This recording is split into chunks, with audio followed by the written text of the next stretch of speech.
She hid her pregnancy at work until she collapsed. Then the billionaire CEO discovered the baby was his. The glass conference room spun violently as Eliza Morgan clutched the edge of the polished table, her knuckles turning white. Important documents scattered across the floor like autumn leaves. The faces of board members blurred into a kaleidoscope of shock and concern. Morgan! Marcus Reed's voice seemed to come from underwater as he lunged toward her. Eliza! Her knees buckled beneath her as darkness crept in from the edges of her vision. The last thing she saw before consciousness slipped away was the alarm in her CEO's steel-gray eyes, the same eyes that had looked at her with such intensity 7 months ago, on the night that had changed everything. When she awoke in the sterile hospital room, the steady beep of monitors counting her heartbeats, she heard his voice again, sharp with disbelief. Pregnant? She's pregnant. Yes, the doctor replied, approximately 16 weeks along. The secret she'd guarded so carefully had been exposed in the most dramatic way possible. Now Marcus Reed, billionaire founder of Pinnacle Innovations and the unwitting father of her child, was about to discover that their one night together had created far more than just an awkward workplace dynamic. Why didn't you tell me? He would demand hours later, his voice tight with controlled emotion, and the answer that had seemed so logical for months would suddenly sound hollow, even to her own ears. Hi, my beautiful sisters. This story touches on something many of us have faced, the impossible balancing act between our professional ambitions and personal lives. We're often told we must choose, sacrifice one for the other, or hide parts of ourselves to be taken seriously in the workplace. But your worth isn't diminished by your womanhood or motherhood. Your strength isn't measured by how much you can endure alone. Sometimes the bravest thing isn't pushing through by yourself, but allowing others to see your vulnerability and share your burdens. Remember, you deserve success without sacrificing your health, happiness, or authenticity. Your journey matters. All of it. And I hope this story reminds you that sometimes our most carefully constructed plans fall apart to make way for something even more beautiful. My name is Mr. Harrison, and today I'm sharing the remarkable story of Eliza Morgan, a brilliant strategist who thought she could control every variable in her life, until an unexpected pregnancy and a dramatic workplace collapse forced her to confront the one equation she couldn't solve alone. If you've ever hidden an important part of yourself to protect your professional image, or pushed your body beyond its limits to prove your worth, this story will resonate deeply. Give this video a like if you believe that sometimes our greatest strengths can become our greatest weaknesses when taken to extremes. 7 months before Eliza's collapse in that glass-walled conference room, she had been working late at Pinnacle Innovations headquarters. The city skyline glittered beyond the floor-to-ceiling windows, a constellation of lights against the velvet darkness.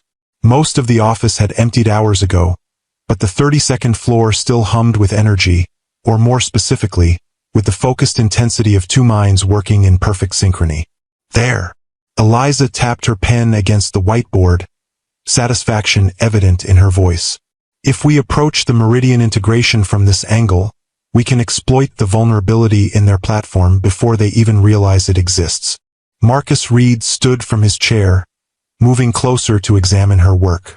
At 42, the founder and CEO of Pinnacle Innovations carried his success like a well-tailored suit, comfortably, confidently, without ostentation. His presence filled any room he entered, not through bombast or intimidation, but through the quiet assurance of a man who knew exactly who he was and what he wanted. Brilliant, he murmured, studying the complex flowchart she'd created. Absolutely brilliant. Eliza tried to ignore the flutter of pride his praise evoked. After 2 years at Pinnacle, she'd earned her position as Director of Strategic Development through relentless work and razor-sharp insights. She didn't need validation, especially not from him. And yet, hearing appreciation from the notoriously demanding Marcus Reed felt like winning an Olympic gold medal. It's just pattern recognition, she said, downplaying her achievement. Meridian's architecture has fundamental flaws our Nexus platform can exploit. Don't do that. Marcus turned to face her, close enough that she could see the faint lines at the corners of his eyes, earned through years of intense focus. Don't diminish your work. What you've done here, he gestured to the whiteboard, is exceptional. You've just saved us months of development time and potentially millions in market advantage. The unexpected directness of his gaze made something shift in the atmosphere between them. For perhaps the first time, he wasn't looking at her as just another employee, another asset in his corporate arsenal. He was seeing her, truly seeing her, as an equal mind. "We make a good team, Morgan," he said, his voice rougher than usual, fatigue and something else threading through the words.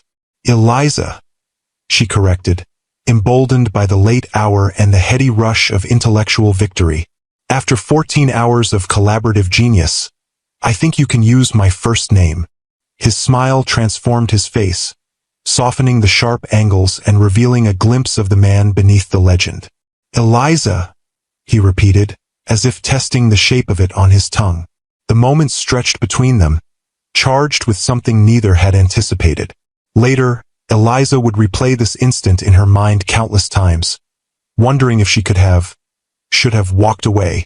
But in that moment, with the city lights painting shadows across his face, and the thrill of shared accomplishment humming in her veins, walking away seemed impossible. She never knew which of them moved first. Perhaps they both did, drawn together by the gravitational pull of minds that recognize something essential in each other. His lips found hers with surprising gentleness, a question rather than a demand. Her answer was to step closer, eliminating the last careful distance between them. What followed was both inevitable and impossible, a collision of minds and bodies that defied the careful professional boundaries both had maintained. One night of connection that left her breathless, exhilarated, and ultimately, alone in the morning light with nothing but a cryptic note on her desk. "Some equations have no elegant solutions." She'd understood the message perfectly. Marcus Reed didn't do relationships. His singular focus on building Pinnacle from struggling startup to tech industry titan was legendary, as was his aversion to anything that might divert his attention from that goal. The business press regularly speculated about his personal life, but the truth was disappointingly mundane. There was no personal life to speak of. Pinnacle was his life, his child, his legacy. Eliza had respected the boundary he'd drawn. She'd returned to her role with professional detachment, interacting with Marcus in meetings and project reviews with no hint of what had transpired between them. If occasionally she caught him watching her with an unreadable expression, she pretended not to notice. They had both agreed, without words, to treat that night as an anomaly, a momentary lapse in judgment best forgotten. Until 6 weeks later, 2 pink lines on a plastic stick shattered her carefully reconstructed equilibrium. The bathroom floor was cold against Eliza's bare feet as she stared at the pregnancy test, willing the result to change. This was impossible. They had used protection. She was on birth control. The statistical probability of both failing simultaneously was minuscule. And yet there it was. Undeniable evidence that the universe had a crueler sense of humor than she'd anticipated. "This isn't happening," she whispered to her empty apartment. "This cannot be happening." But denial, however tempting, couldn't change reality. 3 more tests, each from different manufacturers, confirmed what the first had declared. Eliza Morgan, whose 5-year career plan was mapped out with military precision, whose life operated on carefully calibrated schedules and risk assessments, was pregnant with her boss's child. The irony wasn't lost on her. She, who prided herself on anticipating every contingency, had failed to account for the most basic biological outcome of her actions. She, who had built her professional reputation on strategic foresight, had been blindsided by the oldest complication in human history. For days, she moved through her life in a fog of disbelief, mechanically attending meetings, responding to emails, and pretending that her entire future hadn't just been thrown into chaos. At night, alone in her apartment, she researched her options with the same methodical thoroughness she applied to market analyses. Termination was the most logical choice. She was 34, single, at a critical juncture in her career. The Nexus platform launch, her brainchild, her potential pathway to the executive suite, was 6 months away. A baby didn't fit into this equation.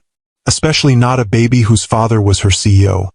A man who had made it abundantly clear that personal entanglements had no place in his life. And yet, As the days passed and the initial shock receded, Eliza found herself increasingly unable to commit to that decision. Something shifted when she saw the tiny flicker of a heartbeat on the ultrasound screen at her first prenatal appointment. An appointment she'd scheduled just to understand all options, she told herself. Strong heartbeat. The technician had commented cheerfully. Everything looks perfect. Perfect. The word echoed in Eliza's mind as she left the clinic, the grainy ultrasound image tucked into her purse like contraband. Perfect wasn't a term she associated with this situation. Complicated, inconvenient, potentially disastrous. These were the adjectives that seemed appropriate. And yet, as weeks passed and the reality of her pregnancy settled into her consciousness, Eliza found herself making a decision that defied her usual logical calculus. She would keep this baby. She would become a mother, despite the complications, despite the potential career implications, despite the fact that Marcus Reed remained oblivious to the consequences of their shared night. The question of whether to tell him plagued her constantly. He had a right to know, ethically speaking. But what would that accomplish? He had made his position clear with that note. Some equations have no elegant solutions. Would he see this child as just another complication to be managed? Another variable disrupting his carefully ordered existence? More selfishly, what would disclosure mean for her professionally? Eliza had fought too hard for her position at Pinnacle to be reduced to a cliché, the employee who slept with the boss. She had watched other women in the company struggle to maintain their professional standing after announcing pregnancies. Diane from legal had returned from maternity leave to find half her clients redistributed. Melissa from marketing had been passed over for a promotion she'd been all but promised, the role going instead to a less qualified male colleague with fewer family commitments. No, Eliza decided. She would tell Marcus, but not yet. Not until after the Nexus launch, when her professional contribution would be undeniable, when she would have leverage and standing that couldn't be easily dismissed. 6 more months, that was all she needed. She could hide her condition for that long, maintain her professional momentum, secure her position. Then she would disclose everything and deal with the consequences from a position of strength rather than vulnerability. It was a perfect plan. Logical. Strategic. Exactly the kind of calculated risk assessment she excelled at. What she failed to calculate, however, was the toll this deception would take on her body. The first time Eliza fainted, she blamed it on the broken air conditioning.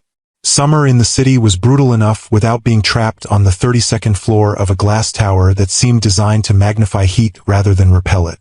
When she came to, sprawled inelegantly beside her desk with concerned colleagues hovering above her, she'd laughed it off. Just another perk of working in the world's most sophisticated greenhouse, she joked, accepting a paper cup of water from Tanya from accounting. But privately, the incident alarmed her. At 14 weeks pregnant, she'd been experiencing increasing fatigue and occasional dizziness, but nothing this severe. That evening, she researched pregnancy-related fainting spells, adjusting her diet and hydration accordingly. A minor setback, she told herself. Nothing that would derail her carefully constructed plan. The second time she fainted 3 weeks later during a budget meeting, it was harder to dismiss, especially when Marcus Reed had been the one to catch her before she hit the floor. "Someone call an ambulance," he'd commanded, his voice cutting through the panicked murmurs of the marketing team as he lowered her gently into a chair. "No ambulance," Eliza had insisted once the room stopped spinning, mortification burning hotter than her fever. "I'm fine. Just low blood sugar." Marcus had studied her with those penetrating gray eyes that had launched 1,000 business magazine covers. "Take the rest of the day off," he'd said finally. Not a suggestion but a directive. "And see a doctor, Morgan." "That's not a request." She'd nodded, gathered her things, and fled the building, heart hammering against her ribs for reasons that had nothing to do with her medical condition. Had he noticed anything? The subtle changes in her body were still easy to conceal under loose blouses and strategic layering, but Marcus Reed was nothing if not observant. Had she just jeopardized everything with this physical weakness? The doctor's expression was a practiced blend of compassion and professional detachment, as she reviewed Eliza's vitals later that day. "Your blood pressure is concerning, Ms. Morgan," Dr. Patel said, making notes in her tablet. And you're showing early signs of anemia. Neither is uncommon in pregnancy, but combined with the fainting spells. She looked up, her dark eyes serious. You need to reduce your stress levels immediately. Eliza almost laughed at the absurdity of the suggestion. Reduce stress. As if it were that simple. As if she weren't single, pregnant with her boss's child, and desperately trying to hide both facts while leading a critical company initiative that could make or break her career. I have a major project launching in 6 weeks, she said instead. After that, I can take some time off. Dr. Patel's expression made it clear what she thought of this plan. Your body is sending you warning signals, Ms. Morgan. Ignore them at your peril. She scribbled something on a prescription pad. Iron supplements. Twice daily. And I want to see you again next week. Eliza took the prescription, making non-committal noises about following up. As she gathered her things to leave, Dr. Patel added, And Ms. Morgan? At 16 weeks, most women have already informed their employers about their pregnancy. For planning purposes, if nothing else. The gentle prompt hung in the air between them. I'll handle it, Eliza said, the words feeling like pebbles in her mouth. Thank you, doctor. Outside the medical building, Eliza stood motionless on the sidewalk, letting the summer heat envelop her like a heavy blanket. Tell her employer. As if Marcus Reed were just some distant HR figure who would dispassionately arrange her maternity leave. You look like hell, Vivian declared, sliding into the booth across from Eliza at their regular lunch spot 2 days later. Always the supportive friend, Eliza replied dryly, pushing her barely touched salad around its bowl. Vivian leaned forward, lowering her voice despite the restaurant's ambient noise. Seriously, Liz, you're pale, you've lost weight instead of gaining it, and according to Tanya, you nearly passed out in the elevator yesterday. Tanya needs to mind her own business, Eliza muttered, though without real heat. Tanya from accounting was the closest thing Pinnacle had to an internal news network. She's worried about you. We all are. Vivian's expression softened. You can't keep pushing yourself like this. Not in your condition. Eliza glanced around nervously, though there was no one from Pinnacle within earshot. Vivian was the only person who knew about the pregnancy, and even she didn't know the identity of the father. Some secrets were too dangerous to share, even with your oldest friend. I'm handling it, Eliza insisted. The Nexus launch is in 5 weeks and 4 days. After that, I'll tell HR, take my leave, figure out everything else. Vivian's skeptical expression spoke volumes. And what happens when you collapse again? But this time you crack your head open on the way down. Or worse. That's not going to happen. It already happened twice. I'm taking iron supplements now, Eliza countered weakly. Vivian reached across the table, capturing Eliza's restless hands in her own. Listen to me. No project is worth risking your health or your baby's. Not even one as career-defining as Nexus. The truth of her friend's words landed like a physical weight on Eliza's chest. She knew Vivian was right. The rational part of her brain, the part that had earned her an MBA with honors and propelled her through the ranks at Pinnacle, recognized the foolishness of her plan. But the part of her that had grown up watching her brilliant mother repeatedly passed over for promotions in favor of less qualified men, the part that had fought for every opportunity in an industry still dominated by male voices, couldn't bear the thought of being reduced to a stereotype. I've worked too hard to get here, Viv, she said quietly. If I disclose the pregnancy now, in the middle of the most important launch in the company's history, that's all anyone will see when they look at me. Not my ideas, not my leadership, just... She gestured vaguely at her midsection, where the loose cut of her blouse still managed to conceal her condition. You don't know that, don't I? Eliza's laugh held no humor. You remember what happened to Diane in legal when she announced her pregnancy last year? How suddenly she was protected from high-stress cases. How she came back from maternity leave to find half her clients redistributed. Vivian sighed, unable to refute the example. Marcus isn't like the partners at Diane's firm. He values talent above everything. Does he? Eliza wanted to ask, Then why did he walk away so easily? But that wasn't fair. Marcus hadn't known about the pregnancy when he'd left that note. He'd simply been doing what they'd both silently agreed was best, maintaining the professional relationship that benefited them both, preventing one night of weakness from complicating the corporate dynamic they'd perfected. 5 weeks, Eliza repeated firmly. That's all I need. Then I'll do everything by the book. I promise. Vivian released her hands, resignation clear in her expression. Just be careful, Liz. Some things can't be planned or controlled, no matter how detailed your strategy. As if to punctuate her friend's warning, Eliza felt a flutter deep inside her abdomen, the first definitive movement of the life growing within her. A life that, like Vivian said, couldn't be planned or controlled, only adapted to. 5 more weeks. She could do this.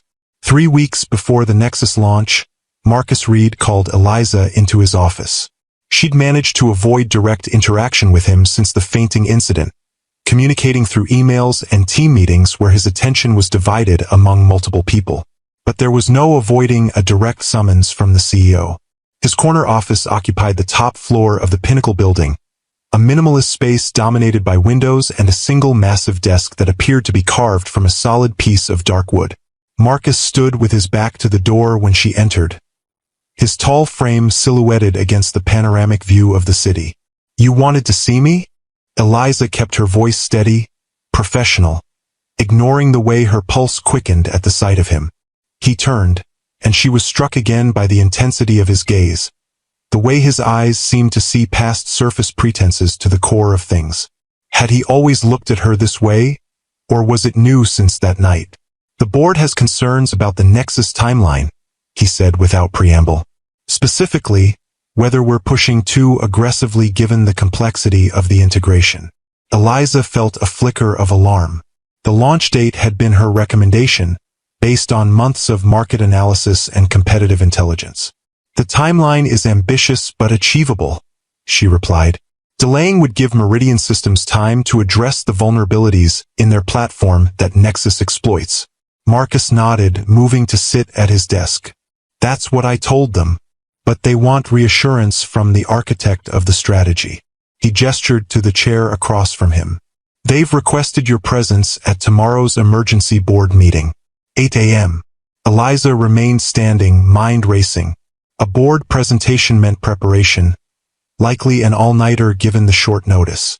Her doctor's warnings echoed in her head, but the alternative, appearing unprepared before the board, giving them reason to doubt her judgment, was unthinkable. I'll be ready, she promised. Marcus studied her for a moment, his expression unreadable. You've lost weight, he observed suddenly. The personal comment caught her off guard. Excuse me? You're thinner than you were 3 months ago. Pale too. His tone was clinical, as if he were assessing a technical problem rather than commenting on her appearance. Are you ill, Morgan? The use of her surname, a return to their pre-that-night dynamic, steadied her somehow. I'm fine, just focused on the launch. The company needs you at full capacity, he said, his gaze still uncomfortably penetrating. Especially now. I am at full capacity, she assured him, ignoring the irony of the statement given the life literally growing inside her. The board will have no concerns after tomorrow's presentation. He held her gaze a moment longer, then nodded once, dismissal clear in the gesture. 8 a.m. Don't be late. As Eliza turned to leave, she felt it again. That flutter of movement, stronger now, as if the baby were protesting the deception, or perhaps warning her of what was to come. The emergency board meeting was scheduled in the main conference room, a glass-enclosed space that occupied most of the eastern side of the executive floor. Eliza arrived at 7:30 a.m., determined to set up her presentation and center herself before the board members arrived. She'd worked until 3 a.m. preparing, fueled by herbal tea and determination, crafting a presentation that addressed every possible concern about the Nexus timeline. The result was comprehensive, persuasive, and, she hoped, would put to rest any doubts about her strategy.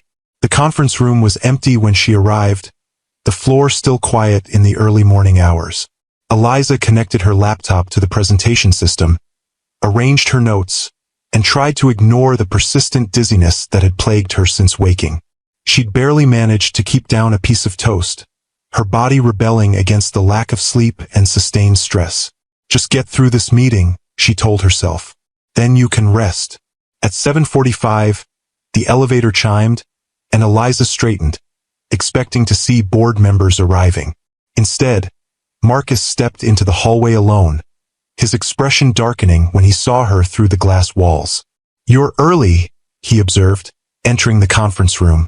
"I wanted to make sure everything was set up properly," she replied, fighting to keep her voice steady as another wave of dizziness washed over her. Marcus glanced at her laptop, the presentation displayed on the main screen, then back at her. "The meeting's been moved," he said, "upstairs in the executive dining room. Apparently, Whitfield wants breakfast served during the discussion." Gerald Whitfield was the board's most senior member, a venture capitalist who'd backed Pinnacle in its earliest days. His preferences tended to become requirements. "Oh," Eliza tried to process this change through the fog that seemed to be descending over her thoughts. "I'll need to move my setup." "Leave it," Marcus said. "IT can handle the transfer. We should head up now. Whitfield is already on his way." Eliza nodded, gathering her notes with hands that felt oddly disconnected from her body. The room tilted slightly as she stood, and she gripped the edge of the conference table to steady herself. "Morgan," Marcus's voice seemed to come from very far away. "Are you all right?" "Fine," she managed, though the word emerged slurred. "Just need to." The room tilted again, more severely this time, and Eliza felt herself falling, papers scattering from her hands like startled birds. The last thing she registered before darkness claimed her was the alarm in Marcus Reed's eyes as he lunged toward her, too late to prevent her collapse. Consciousness returned in fragments. The antiseptic smell of a hospital room, the rhythmic beeping of monitoring equipment, the murmur of voices nearby. Eliza kept her eyes closed, trying to orient herself before facing whatever came next. Stable now, but it was a close call. A woman's voice, professional, likely a doctor.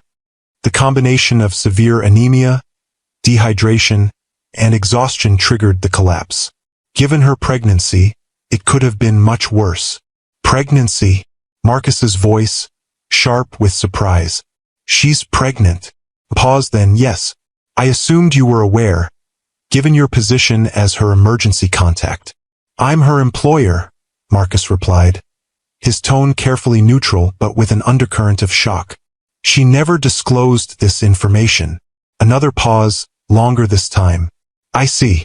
Well, Ms. Morgan is approximately 16 weeks pregnant. The fetus appears healthy despite her condition, but she'll need significant lifestyle changes to ensure it stays that way.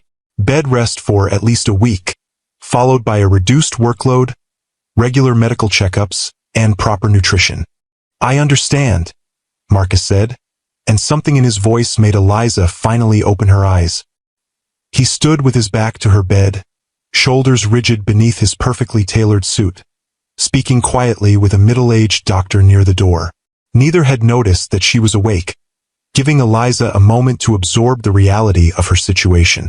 Her secret was out, not revealed carefully on her own terms after a successful product launch, but exposed in the most dramatic and unprofessional way possible.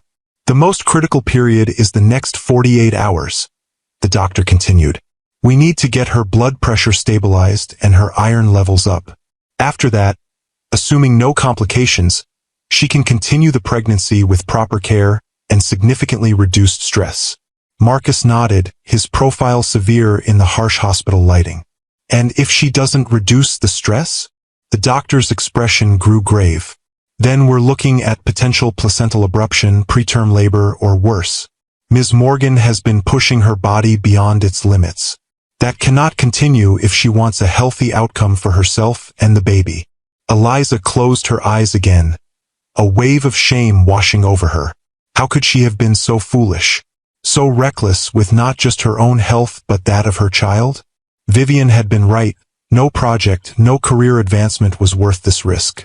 I'll make sure she understands the severity of the situation, Marcus was saying, his voice carrying the same authoritative tone he used when directing his executive team, though now tinged with something that sounded almost like concern. She's awake now, if you'd like to speak with her, the doctor replied, and Eliza realized her pretense of sleep hadn't fooled the medical professional. Try not to agitate her. Her blood pressure is still higher than I'd like.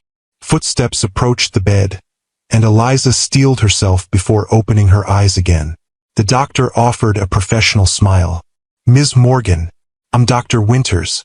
You're in Good Samaritan Hospital. You collapsed at your workplace approximately 4 hours ago due to a combination of anemia, dehydration, and exhaustion. How are you feeling now? Embarrassed, Eliza admitted, her voice raspy. And thirsty. Dr. Winters poured water from a pitcher beside the bed, helping Eliza sit up slightly to drink. Embarrassment is the least of your concerns right now, she said firmly. Your body is telling you very clearly that it cannot sustain your current lifestyle while supporting a pregnancy. You need to listen. Eliza nodded, unable to meet Marcus's gaze as he stood silently at the foot of her bed. I understand. It won't happen again. Good. Dr. Winters made a note in her tablet. I'll be back to check on you in an hour. The call button is here if you need anything before then. She glanced between Eliza and Marcus, perhaps sensing the tension. Try to keep the conversation calm, please.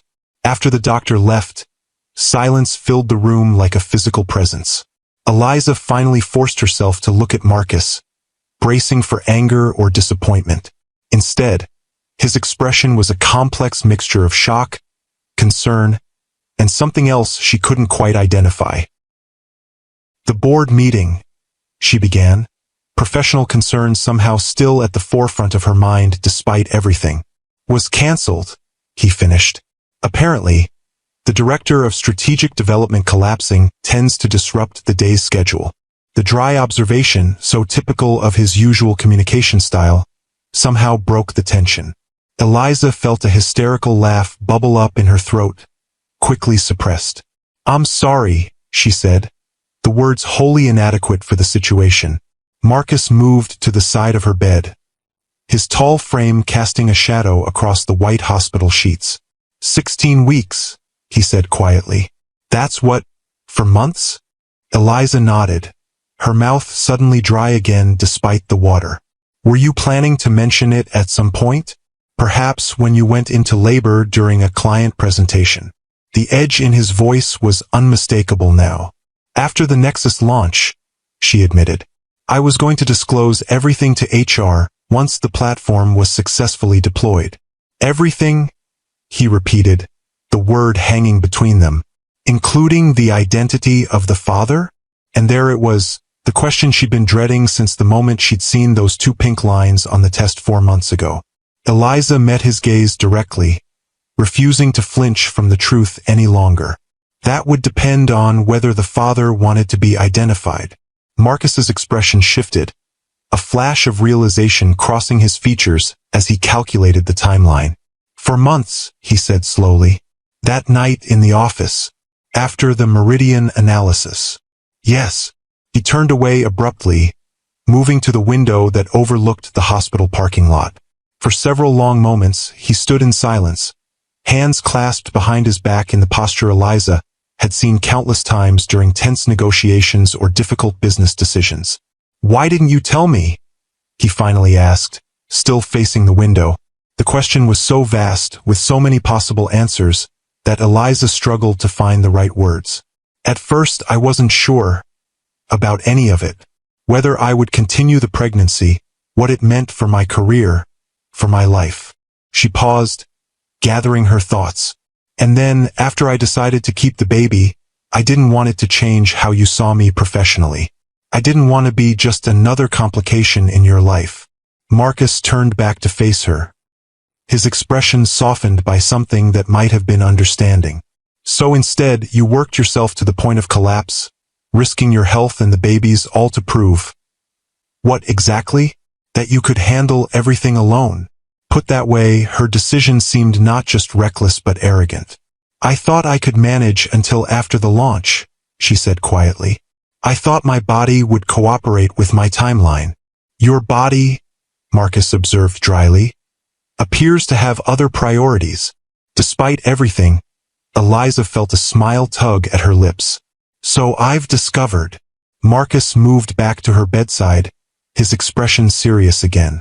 The doctor was clear about what happens next. Bed rest, followed by a significantly reduced workload.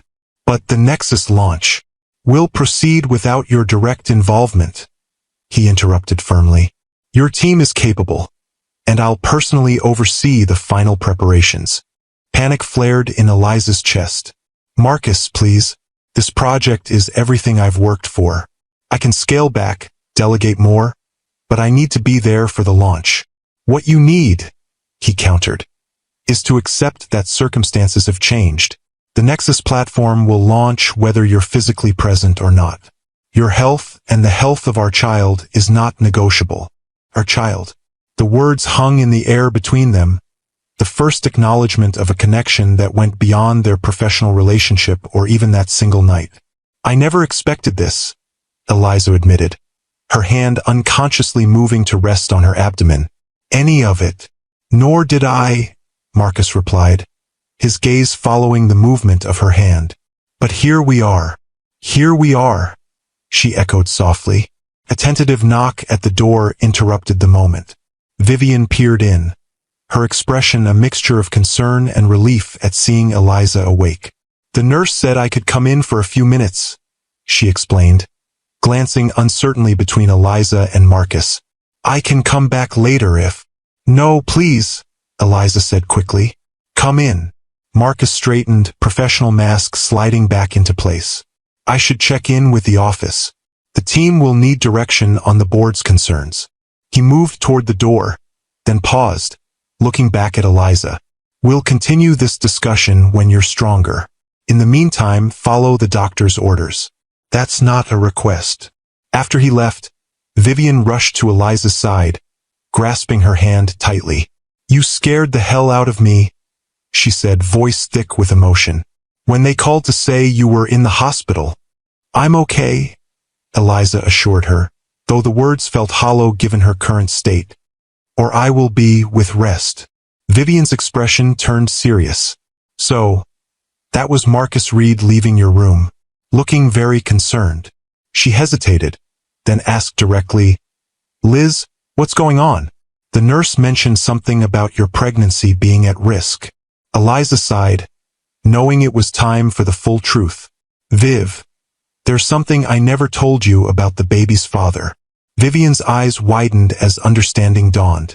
No, she whispered, glancing toward the door where Marcus had just exited. Marcus? Marcus Reed is the father. Her voice rose in disbelief. How? When? Remember that night I stayed late working on the meridian analysis? About 16 weeks ago. Oh my God. Vivian sank into the chair beside the bed, genuinely shocked. You and the CEO. The actual, literal founder of the company. She shook her head, processing this revelation. That's why you've been so secretive. That's why you were so determined to wait until after the Nexus launch. Yes, Eliza admitted. And now he knows. About everything. And... Vivian leaned forward, still visibly stunned by the news. And nothing yet. It's complicated. Vivian gave a slightly hysterical laugh. Understatement of the century. She ran a hand through her hair, still looking dazed. What happens now? It was the question Eliza had been asking herself since regaining consciousness. What did happen now? Her carefully constructed plans had collapsed along with her body, leaving her in uncharted territory. I rest, she said finally. I take care of myself and this baby, and I figure out the rest as I go. That doesn't sound like the Eliza Morgan I know, Vivian observed, recovering some of her composure. Where's the 5-year plan? The contingency strategies? Eliza smiled ruefully. Currently being rewritten. It turns out some variables can't be controlled, no matter how detailed your spreadsheets. As if in agreement, she felt a strong kick from within, the most definitive movement yet from the life she carried. A life that had already changed everything, forcing her to reconsider not just her professional priorities but her fundamental approach to existence. For someone who had built her career on strategic planning and careful risk management, the path ahead was terrifyingly undefined. But as she rested her hand where she'd felt the kick, Eliza realized that for the first time in her adult life, she was ready to embrace the uncertainty. Some equations, as Marcus had once written, have no elegant solutions. But perhaps they could find a way forward together, step by uncertain step. If you've ever had your carefully laid plans completely upended by life's unexpected turns, give this video a like. Sometimes the universe has other ideas about our perfect timelines, and the true test of character is how we adapt when control is no longer an option. 3 days later, Eliza was released from the hospital with strict instructions for home care and a follow-up appointment scheduled for the following week. To her surprise, Marcus was waiting in the hospital lobby when she emerged from the elevator, wheelchair-bound as per hospital policy despite her protests. "I thought Vivian was picking me up," she said, unable to hide her confusion. "Change of plans," he replied, offering no further explanation as he led the way to where his car waited at the curb, a sleek black sedan with tinted windows. The drive passed in silence, Eliza too exhausted from the simple act of leaving the hospital to initiate conversation. It wasn't until the car turned onto an unfamiliar tree-lined street in an upscale neighborhood that she realized they weren't heading to her apartment. "Where are we going?" she asked, straightening in her seat. "My home," Marcus answered, his tone matter-of-fact. "It has the space and amenities you'll need for your recovery. Your friend Vivian packed some of your things. They've already been delivered." Eliza stared at him, momentarily speechless. "You can't just decide that for me," she finally managed. Marcus turned to look at her, his expression softening slightly. "The doctor was clear about your need for rest and monitoring. Your 4th floor walk-up with no elevator isn't suitable. My home has a dedicated guest suite on the main level, a housekeeper who can ensure you're eating properly, and enough space that we won't be constantly in each other's way." He paused, then added more gently, "It's a practical solution, Eliza. Nothing more." The use of her first name, rare enough to be notable, took some of the fight out of her. Still, she couldn't quite surrender her independence so easily. "For how long?" "Until your doctor clears you for normal activity. A week, perhaps 2. His tone made it clear the matter was settled as far as he was concerned. Too tired to argue further, Eliza leaned back against the seat, watching as they pulled into the driveway of a modern glass and stone house set back from the street behind a privacy wall. It was exactly the kind of home she would have expected Marcus to own. Architecturally significant, undoubtedly expensive, yet somehow restrained in its elegance. As the car came to a stop, Marcus turned to her again, his expression uncharacteristically uncertain. "This isn't how either of us plan things," he said quietly. "But I want you to know that I take my responsibilities seriously. All of them." In that moment, looking into his gray eyes that revealed more vulnerability than she'd ever seen from him before, Eliza understood that they were both navigating unfamiliar territory. Marcus Reed, the man who controlled every aspect of his business with masterful precision, was as unprepared for this situation as she was. "One day at a time," she offered, extending an olive branch of sorts. He nodded, the ghost of a smile touching his lips. "One variable at a time." As he helped her from the car, his hand steady beneath her elbow, Eliza felt something shift between them. Not a resolution to the complex equation they now faced together, but perhaps the beginning of a new approach to solving it. The guest suite was more like a small apartment, with a bedroom, sitting area, and private bathroom, all decorated in soothing neutral tones. Floor-to-ceiling windows overlooked a meticulously landscaped garden, currently bathed in late afternoon sunlight. "Mrs. Chun has prepared the room," Marcus explained, referring to his housekeeper. "She'll bring dinner at 6. Is there anything else you need?" Eliza glanced around the elegant space, so different from her cozy but cramped apartment. "No, this is more than enough. Thank you." An awkward silence fell between them. For all his decisive action in bringing her here, Marcus now seemed uncertain of his next move. It struck Eliza that for perhaps the first time in his adult life, he was in a situation with no clear protocol, no business strategy to follow. "I have some calls to make," he said finally. "Rest. We can talk more tomorrow." After he left, Eliza explored the suite, finding her clothes neatly arranged in the closet and her toiletries set out in the bathroom. Vivian had even packed her favorite throw blanket and the dog-eared paperback she kept on her nightstand. These small touches of familiarity in the otherwise impersonal space brought unexpected tears to her eyes. She sank onto the edge of the bed, suddenly overwhelmed by the events of the past few days. Her secret exposed, her carefully constructed plans in ruins, her body betraying her with its physical limitations. And now, here she was in Marcus Reed's home, dependent on his hospitality, facing a future she couldn't predict or control. For someone who had built her entire identity around self-sufficiency and strategic foresight, this surrender to circumstance felt like failure. And yet, as she placed her hand on her growing abdomen and felt another flutter of movement from within, Eliza recognized that perhaps this was simply life's way of teaching her its most fundamental lesson. Some things cannot be planned, only experienced. Some journeys have no map, only a compass pointing toward what matters most. The next morning, Eliza awoke to sunlight streaming through the windows and the distant sounds of someone moving about the house. For a moment, disorientation gripped her. The unfamiliar room, the too comfortable bed, the silence so different from her apartment's constant city soundtrack. Then memory returned, bringing with it the full weight of her new reality. She was in Marcus Reed's home, pregnant with his child, her professional future uncertain, her carefully constructed independence compromised. A soft knock at the door interrupted her spiraling thoughts. "Come in," she called, sitting up against the pillows. Mrs. Chen, a petite woman in her 60s with a no-nonsense demeanor, entered carrying a tray. "Breakfast," she announced, setting it across Eliza's lap. "Mr. Reed says you need protein and iron. Eggs, spinach, whole grain toast, orange juice."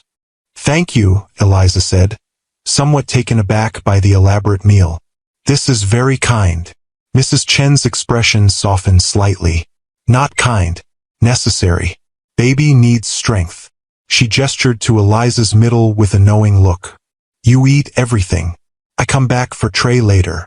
After the housekeeper left, Eliza stared at the perfectly prepared breakfast, oddly touched by the thought that had gone into it. Had Marcus researched pregnancy nutrition, or simply instructed Mrs. Chun to prepare appropriate meals? Either way, it represented a level of consideration she hadn't expected. She was finishing the last of the orange juice when another knock came, this one more hesitant. Marcus stood in the doorway, dressed casually in jeans and a gray Henley, an outfit so different from his usual corporate armor that Eliza almost didn't recognize him. "May I come in?" he asked, uncharacteristically formal. "It's your house," she pointed out, "but your space for now." He entered, taking the chair near the window rather than sitting on the edge of the bed as a more intimate acquaintance might have done. The careful distance he maintained spoke volumes about his own uncertainty in this situation. "How are you feeling?" he asked. "Better," Eliza admitted. "The rest is helping." Marcus nodded, his gaze direct but not intrusive. "I spoke with your doctor yesterday evening. She's pleased with your progress but insists on at least 5 more days of bed rest before you can resume even limited activity." 5 days. Eliza couldn't keep the dismay from her voice.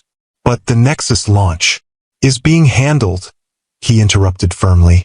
"I've personally reviewed your presentation materials and briefed the team on your strategy. They're implementing exactly as you planned, with my oversight." "But, Eliza," his use of her first name stopped her protest mid-sentence. "Your work is brilliant. Your team is capable. The launch will succeed because of the foundation you've built.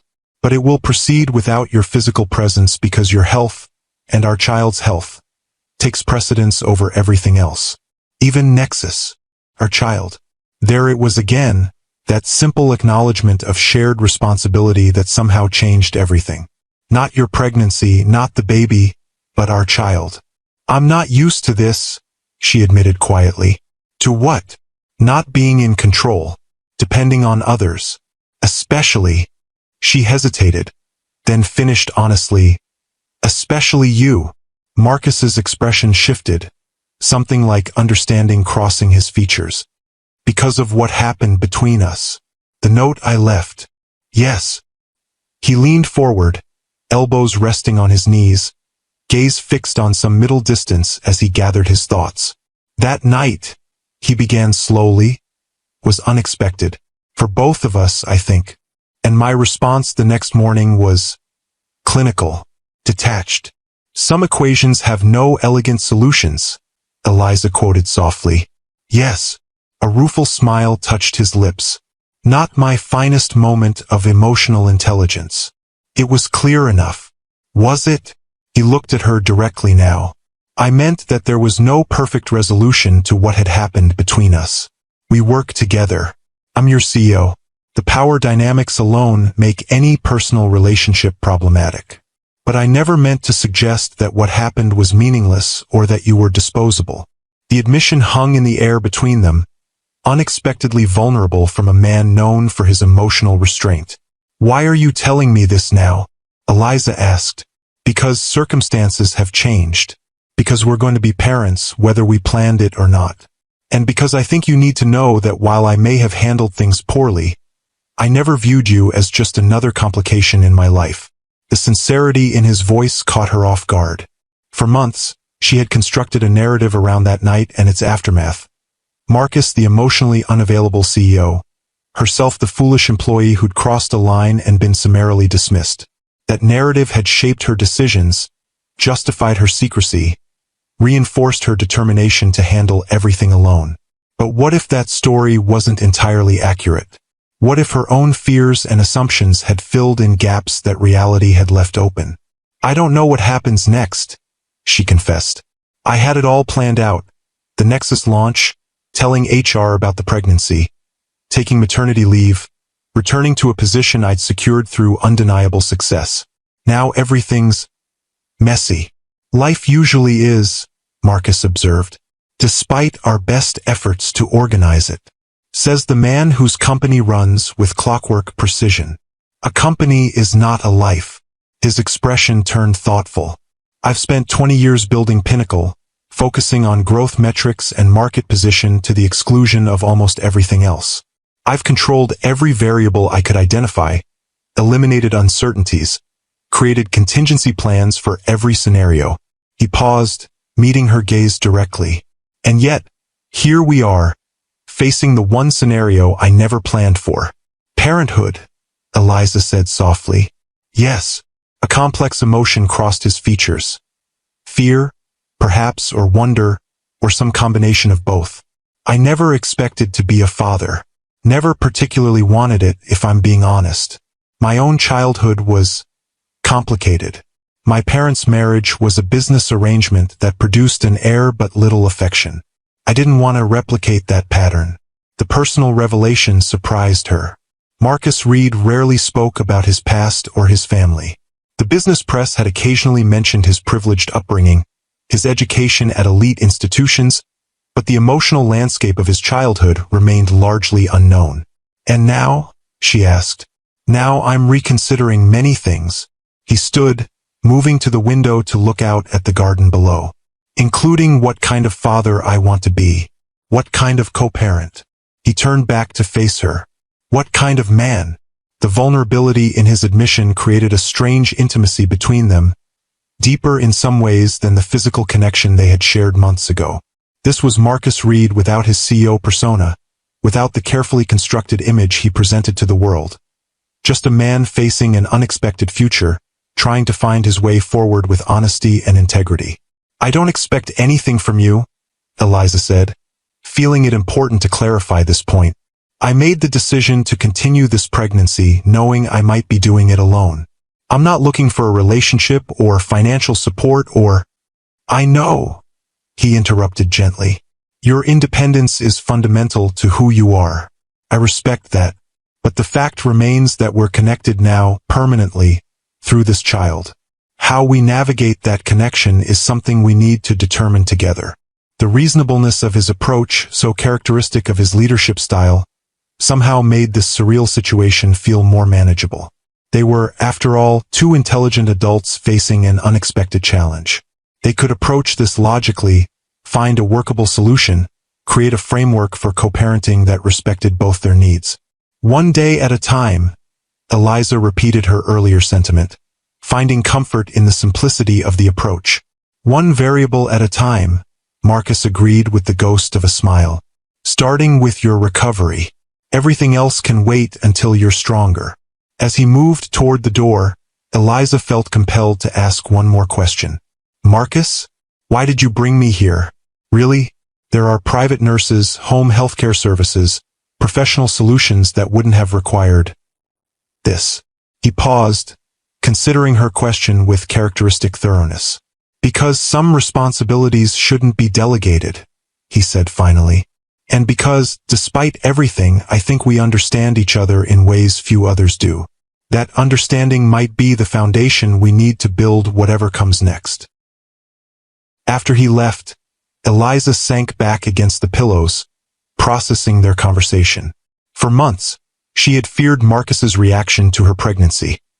Anticipated dismissal, legal complications, professional repercussions. She had never considered the possibility that he might approach the situation with the same thoughtful analysis he brought to business challenges, or that he might see their shared circumstance as an opportunity for growth rather than an unwelcome complication. It was, she realized, the first time since discovering her pregnancy that she felt something like hope, not just for her own future, but for their child's. Whatever happened between her and Marcus, whatever co-parenting arrangement they eventually established, at least they were starting from a place of mutual respect and shared responsibility. For now, that would have to be enough. The days of enforced rest passed more easily than Eliza had anticipated. To her surprise, Marcus proved to be an attentive but unobtrusive host, checking in regularly but respecting her privacy, ensuring her needs were met without making her feel smothered or invalid. Each morning, they shared a brief conversation about her health and the Nexus preparations. Each evening, if she felt up to it, they ate dinner together in her suite, discussing business matters with the easy rapport of intellectual equals. They carefully avoided more personal topics, as if by mutual agreement establishing professional common ground before venturing into the more complicated territory of their shared future. On the fourth day, Dr. Winters visited for a checkup, pronouncing herself cautiously satisfied with Eliza's progress. Your blood pressure has stabilized, and your iron levels are improving, she noted, reviewing the results of the blood work drawn the previous day. The baby's heartbeat is strong and regular. I think we can ease some of the restrictions, though I want you to continue taking things very slowly. Define very slowly, Eliza pressed, eager for any increase in freedom. Short walks, limited screen time, no work-related stress. The doctor's expression made it clear these weren't suggestions. You can move around the house, perhaps sit outside if the weather's pleasant, but no returning to the office for at least another week, and even then only for half days initially. Eliza bit back her instinctive protest, remembering the fear she'd felt in the hospital when the doctor had outlined the risks of continued stress. I understand. Good. Dr. Winters packed away her equipment, then glanced toward the door where Marcus waited outside, having excused himself during the examination. Your employer seems quite invested in your recovery. The slight hesitation before employer made Eliza wonder how much the doctor had intuited about their relationship. He's been very supportive, she said neutrally. That's fortunate. Dr. Winters' expression remained professional, but her eyes held a hint of knowing sympathy. Support systems are crucial during pregnancy, especially high-risk ones. After the doctor left, Eliza tested her new freedom by walking slowly through the house, exploring the space that had been Marcus's private domain until her arrival. The architecture was modern but warm, with clean lines softened by natural materials, wood, stone, textiles in earth tones. Floor-to-ceiling windows in most rooms created a seamless connection between inside and outside, the carefully landscaped gardens visible from every angle. It was a beautiful home, but strangely impersonal. No family photos adorned the walls, No mementos or souvenirs suggested travels or hobbies. Even the bookshelves in the living room held volumes that appeared chosen more for their aesthetic uniformity than for personal interest, business biographies, architectural monographs, classic literature in matching leather bindings. The only space that showed signs of genuine habitation was Marcus's home office, where she found him on a video call, his back to the door. She was about to retreat when he spotted her reflection in his monitor and ended the call. "You're up," he observed, turning to face her. "Dr. Winters gave you the all-clear?" "For limited movement," Eliza confirmed. "I hope I'm not interrupting." "Not at all. That was just the weekly update on Nexus." He gestured to the chair across from his desk. "Would you like to hear where things stand?" Eliza sat, grateful for the professional topic. "Please." For the next 20 minutes, Marcus briefed her on the launch preparations, detailing how her team had implemented her strategy with only minor adjustments. His grasp of the technical aspects impressed her. He had clearly taken the time to understand not just the business implications of Nexus but the underlying architecture that made it revolutionary. "The board is fully on board now," he concluded. "Your presentation materials were persuasive, even without your personal delivery." Whitfield actually called it the most elegant solution to market disruption he's seen in a decade. Pride warmed Eliza's chest. "The team deserves the credit. They've been working on this for months. Under your leadership," Marcus pointed out. "Don't diminish your contribution, Eliza. This is your vision they're executing." The acknowledgement meant more than she wanted to admit.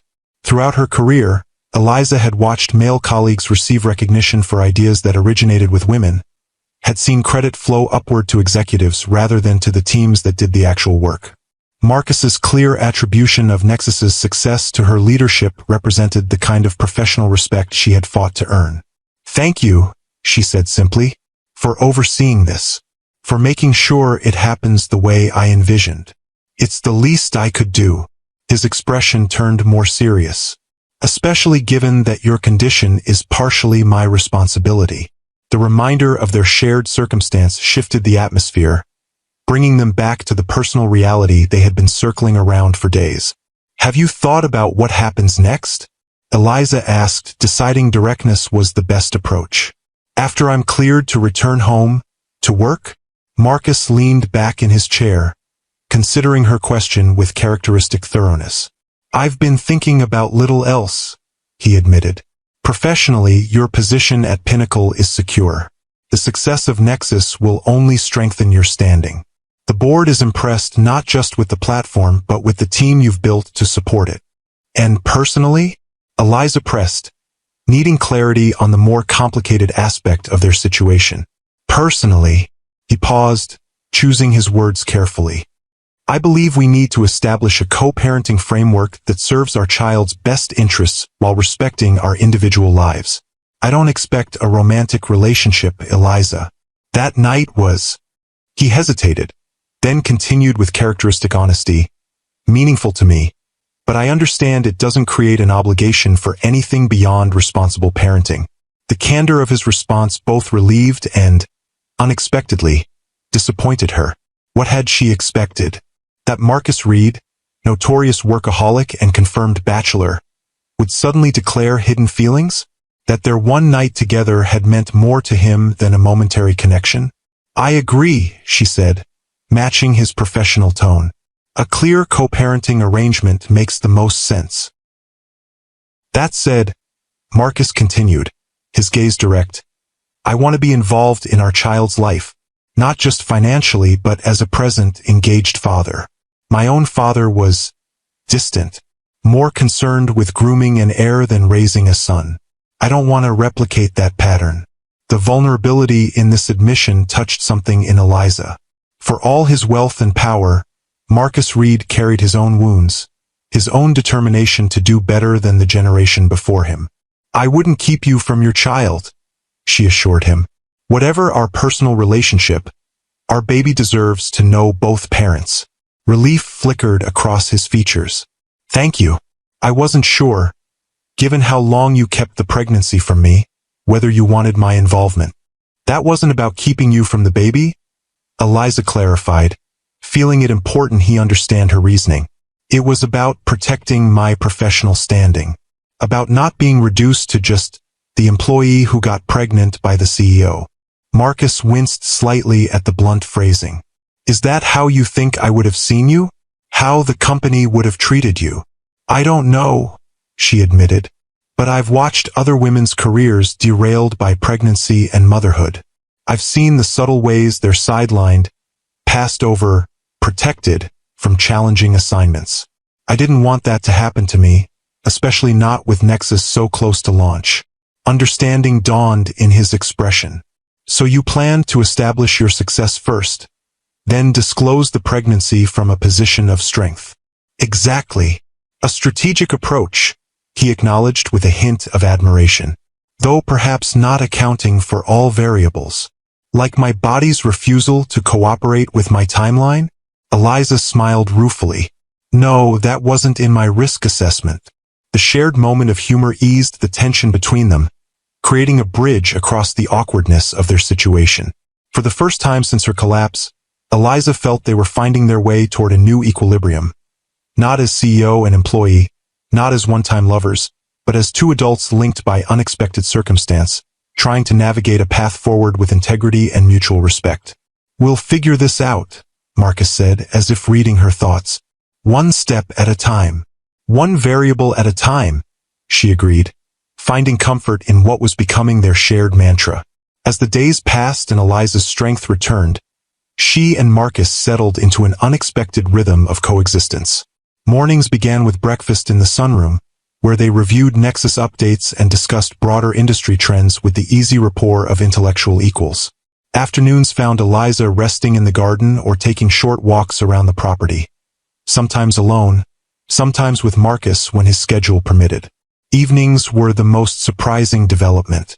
Rather than retreating to his office after dinner as she had expected, Marcus often joined her in the living room, where they discovered a shared appreciation for classic films and obscure documentaries. These quiet hours, with conversation flowing naturally between professional topics and more personal revelations, created a foundation of friendship neither had anticipated. I never pictured you as a Hitchcock fan, Eliza commented one evening as the credits for Rear Window rolled across the screen. There's a lot you don't know about me, Marcus replied, his tone lighter than usual. Despite our professional proximity. True enough, she studied him in the dim light. This man who had been her boss, her lover, and now her unexpected companion in the strangest chapter of her life. I know the public Marcus Reed, brilliant founder, demanding CEO, business visionary. But the private person? That's still largely a mystery. By design, he admitted. I learned early that privacy was a form of power. The less people know about you, the less they can use against you. That sounds lonely, Eliza observed softly. Marcus was quiet for a moment, considering her comment. It can be, he acknowledged finally. But it's also been necessary. Building Pinnacle required singular focus. Personal relationships complicate that focus. And now, she asked, with a baby on the way, that's about as complicated as personal relationships get.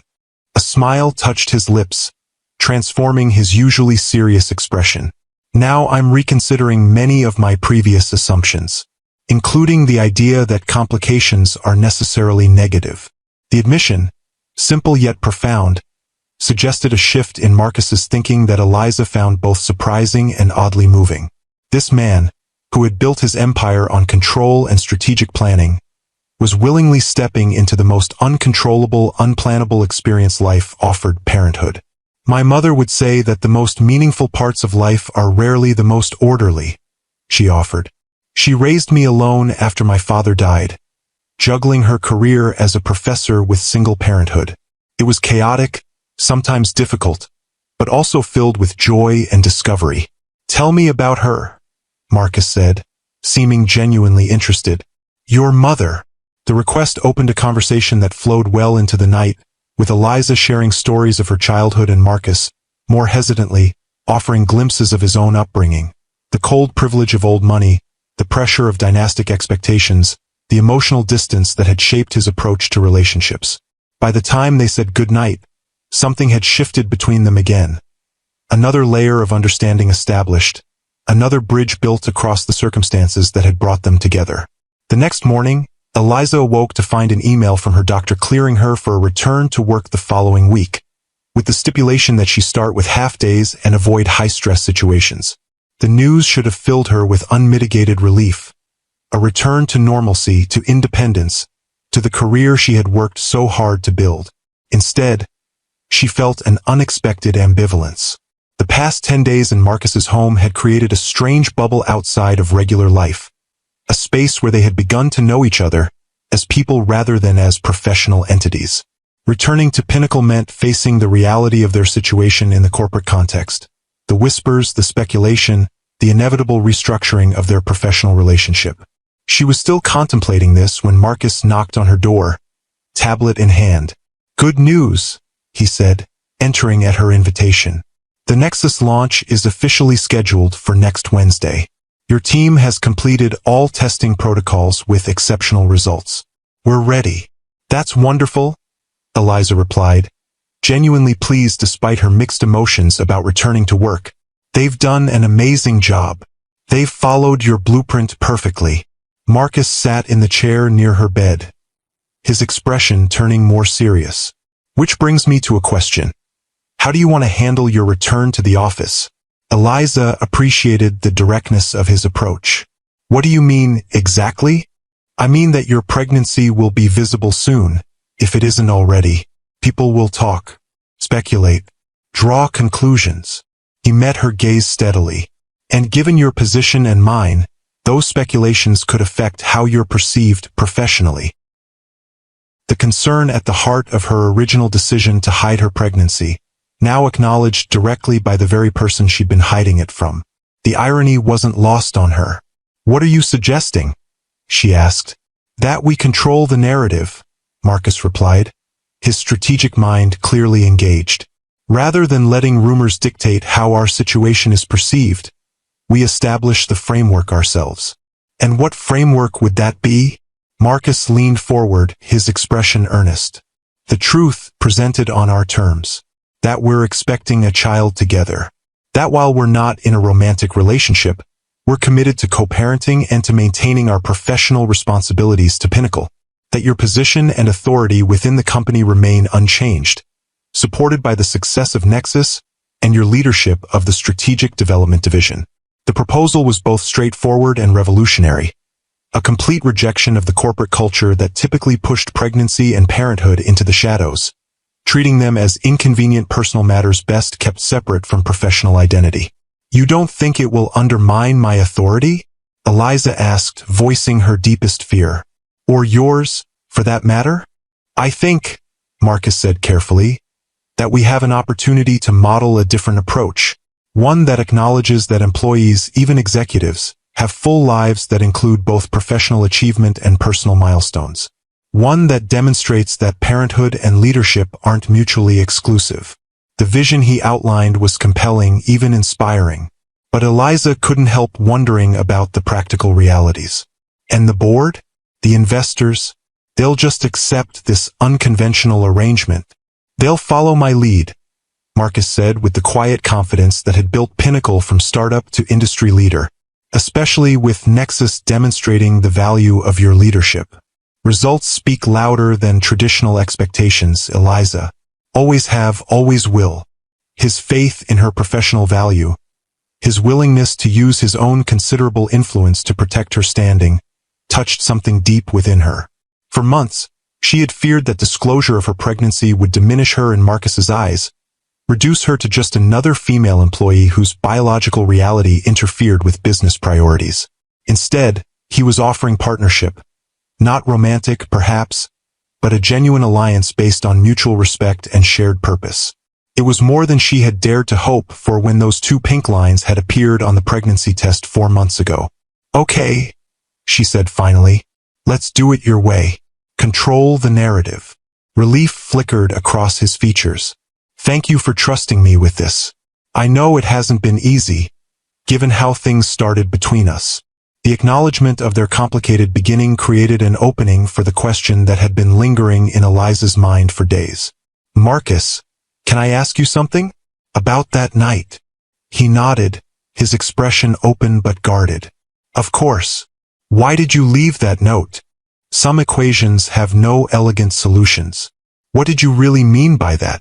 Marcus was quiet for a moment, considering her question with characteristic thoroughness.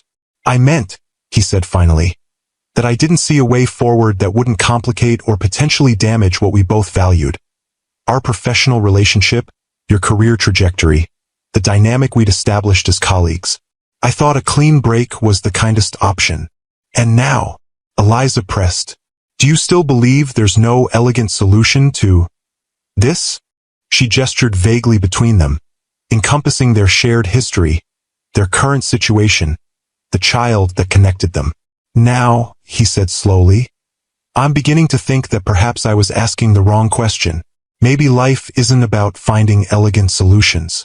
Maybe it's about embracing the complexity and finding beauty in the mess."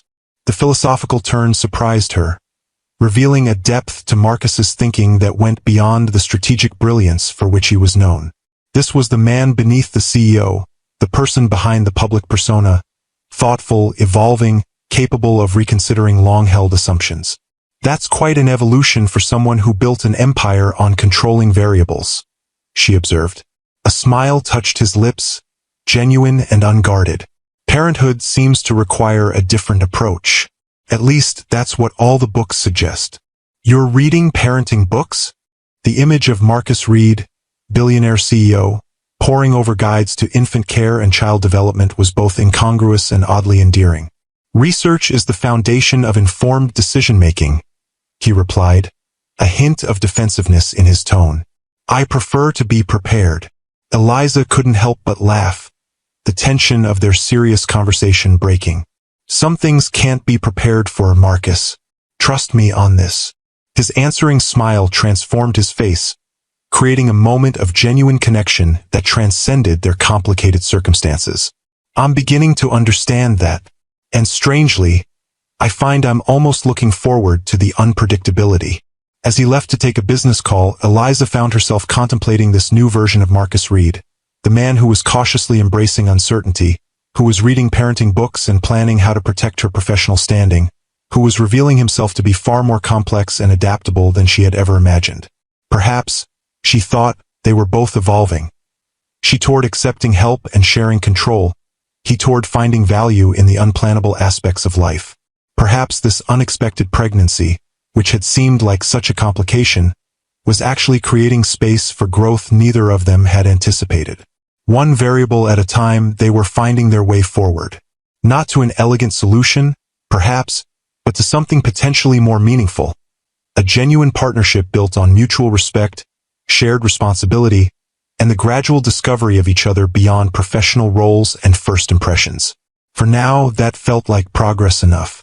The morning of Eliza's return to Pinnacle dawned clear and bright, a perfect late summer day that belied her inner turmoil.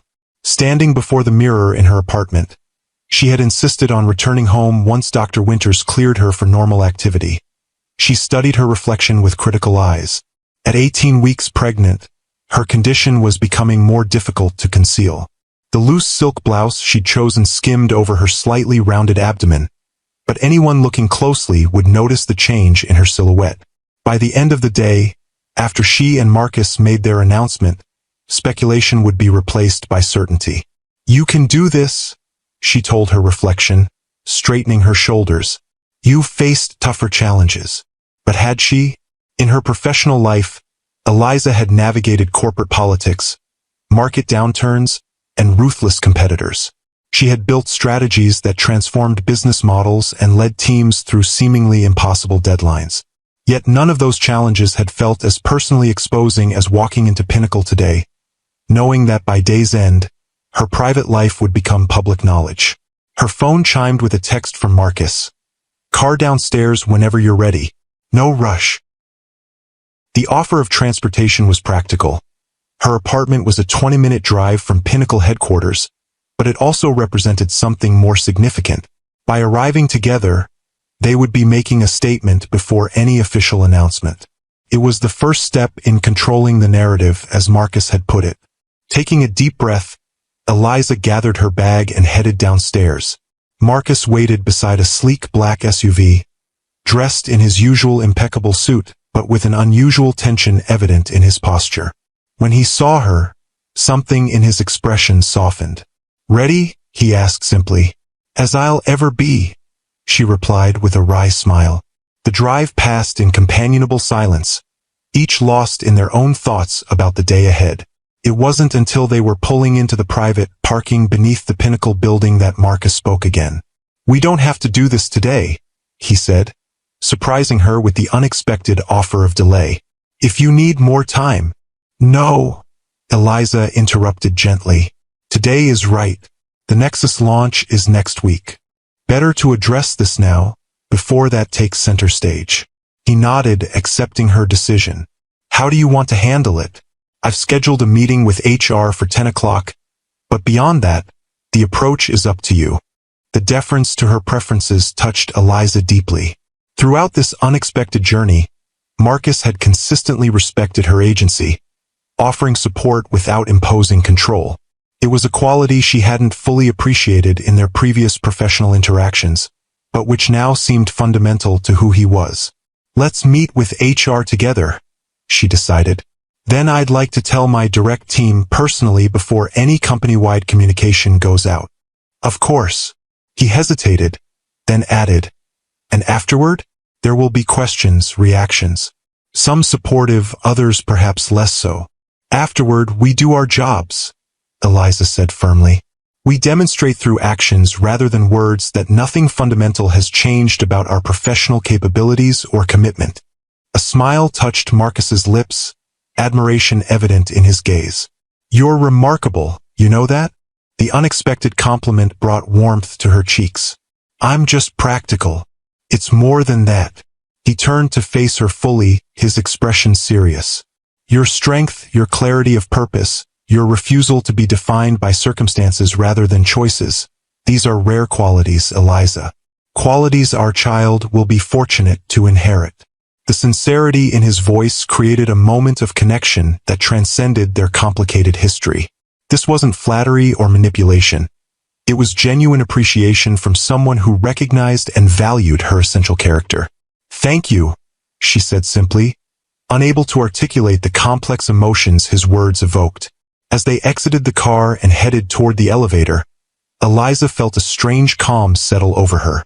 Whatever happened today, whatever challenges lay ahead in balancing career and motherhood, in creating a functional co-parenting relationship with Marcus, she would face them with the same determination and strategic thinking that had brought her this far.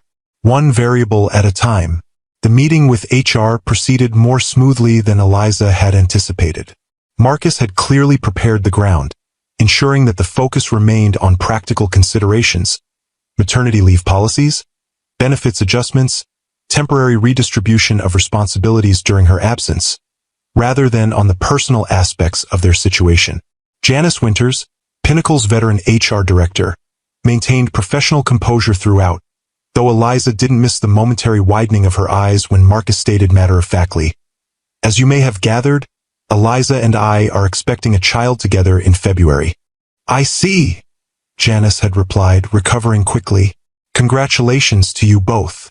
Let's discuss how we can ensure a smooth transition for your maternity leave, Eliza, and appropriate coverage for your responsibilities during that time." And just like that, the conversation had shifted to practical matters, the potential awkwardness of their unconventional situation subsumed by procedural details and policy reviews. By the end of the meeting, Eliza felt a weight lifting from her shoulders. The first hurdle had been cleared without drama or judgment. Telling her team proved more emotionally challenging. Gathered in the conference room adjacent to her office, the 6 people who reported directly to her watched with expressions ranging from curiosity to concern as she closed the door and took her place at the head of the table. "Before we begin our regular project review," she said, keeping her voice steady, "I have some personal news to share that will affect our department in the coming months." 5 pairs of eyes focused intently on her face. The sixth, belonging to Vivian, who had been promoted to the team 3 months earlier, held knowledge and encouragement. "I'm pregnant," Eliza continued. Deciding directness was the best approach.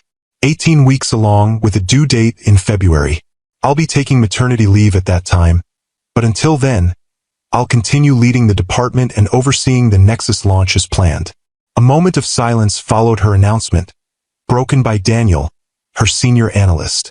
"Congratulations, Eliza. That's wonderful news." Murmurs of agreement and congratulations followed, genuine if somewhat surprised. Then came the question she had been bracing for, from Tara, her most direct and sometimes tactless team member. "Will you be coming back after maternity leave? In the same capacity?" The question cut to the heart of what many women faced when announcing pregnancies in corporate environments. The unstated assumption that motherhood might diminish their professional commitment or capability. "Yes," Eliza said firmly. "My commitment to this team and to Pinnacle remains unchanged. Becoming a mother is adding to my life, not subtracting from my professional identity." Satisfaction flickered across Vivian's face at this response, while the others nodded with varying degrees of understanding. "There's one more thing you should know," Eliza continued. Knowing transparency was essential with her core team. "The child's father is Marcus Reed." This revelation landed with the impact she had expected. Widened eyes, a few audible gasps, exchanged glances of shock and speculation. Even Vivian, who knew this part already, seemed startled by her directness in disclosing it. "Marcus and I are not in a romantic relationship," Eliza clarified, wanting to establish boundaries around the personal aspects of the situation. "But we are committed to co-parenting and to maintaining our professional responsibilities to Pinnacle and to all of you. I'm sharing this information because I value transparency with my team, and because you deserve to hear it directly from me, rather than through company gossip." For a moment, no one seemed to know how to respond. Then Vivian spoke up, her tone deliberately casual. "So, does this mean we get to call the CEO by his first name at department happy hours now?" The tension broke as laughter rippled around the table. Eliza smiled, grateful for her friend's ability to defuse awkwardness with humor. "I wouldn't recommend testing that theory," she advised dryly. "Now, shall we get back to the Nexus timeline?" And just like that, they transitioned back to business, the momentary disruption of her personal revelation absorbed into the ongoing flow of professional responsibilities. It wouldn't always be this smooth, Eliza knew. There would be adjustments, questions, perhaps even resentments as her pregnancy progressed and her availability changed. But this initial response from her core team gave her hope that her professional identity wouldn't be subsumed by her impending motherhood. By mid-afternoon, a carefully worded company-wide email had gone out, announcing Eliza's pregnancy and her continued leadership of strategic development, with a brief acknowledgement of Marcus's paternity and their shared commitment to Pinnacle's ongoing success. The message was clear in both what it said and what it didn't say. This was a personal development being handled professionally, with no drama or corporate intrigue attached. Still, Eliza wasn't naive enough to think the announcement wouldn't generate speculation and gossip. As she worked through the afternoon, she was acutely aware of glances in her direction, of conversations that stopped when she approached, of the subtle scrutiny that followed her through the office.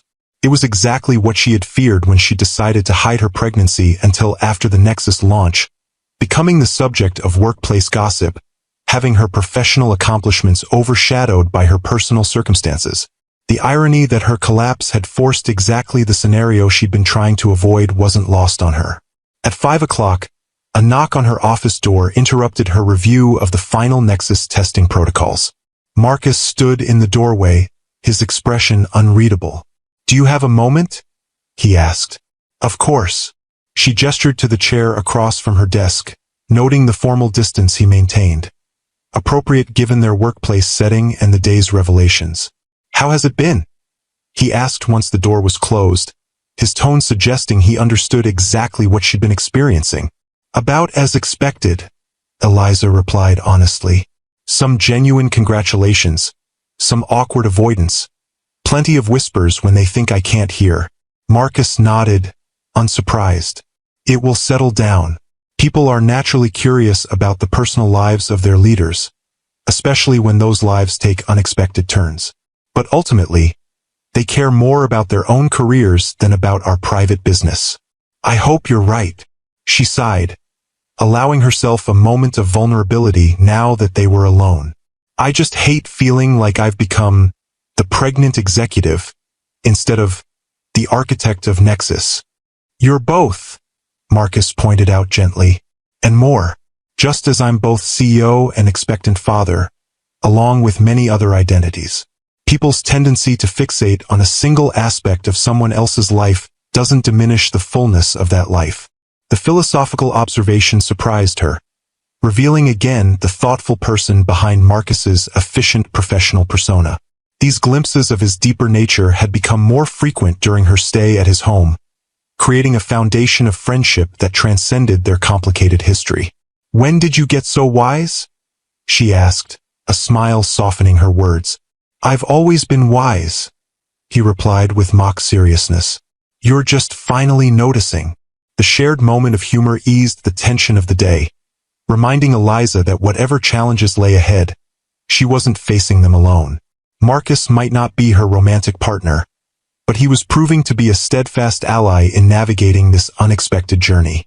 I actually came to invite you to dinner, he continued, his tone shifting back to casual. There's a new restaurant in Tribeca that's supposedly impossible to get into, but the chef is an old friend.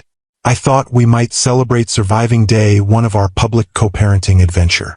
The invitation caught Eliza off guard. During her recovery at his home, they had shared meals as a matter of practicality.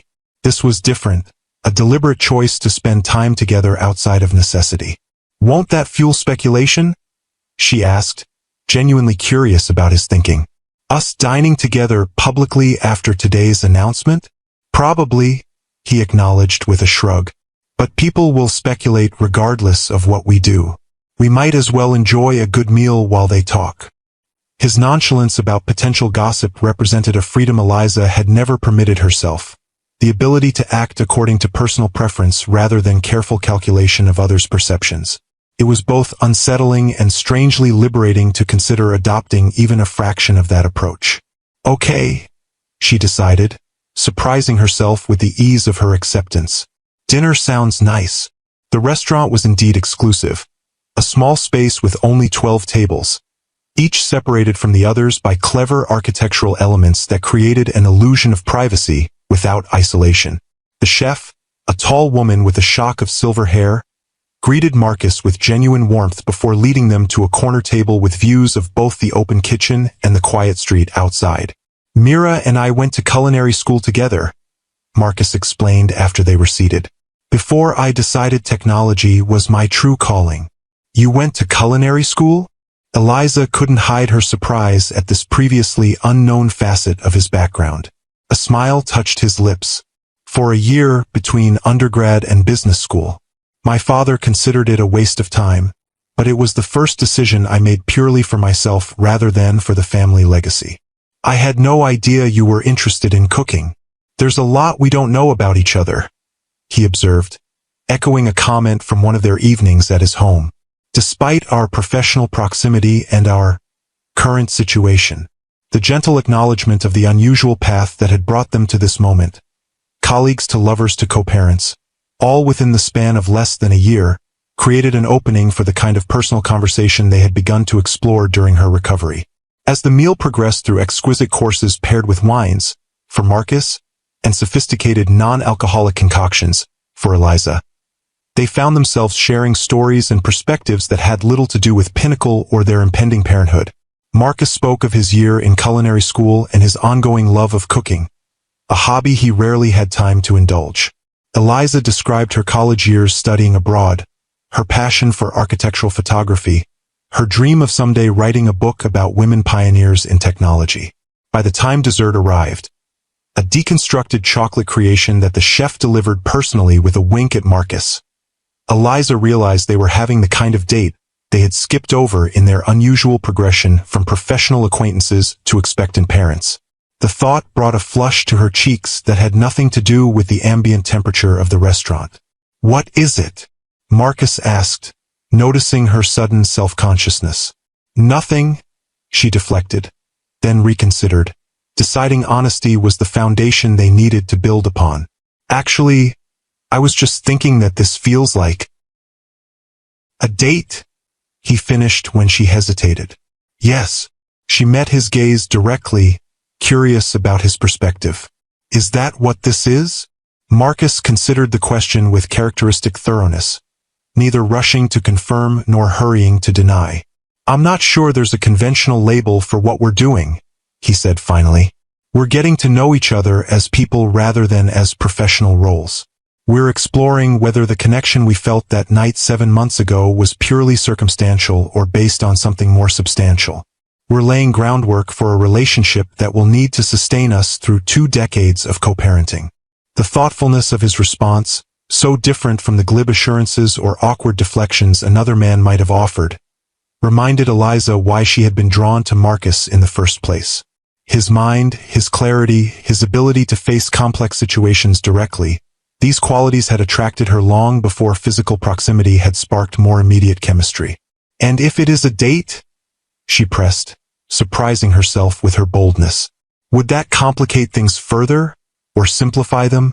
A smile touched his lips, genuine and unguarded. I think that depends on how it goes. The subtle shift in atmosphere between them, from the careful distance of co-parents navigating a complex situation to the tentative possibility of something more personal, created a new awareness as they finished their meal and stepped out into the warm evening air. Walk for a bit?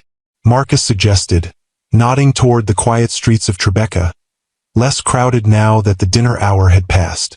Eliza nodded, falling into step beside him. The city at night had always been one of her favorite environments. The softened edges, the pockets of light and shadow, the sense of possibility that lingered in the spaces between buildings.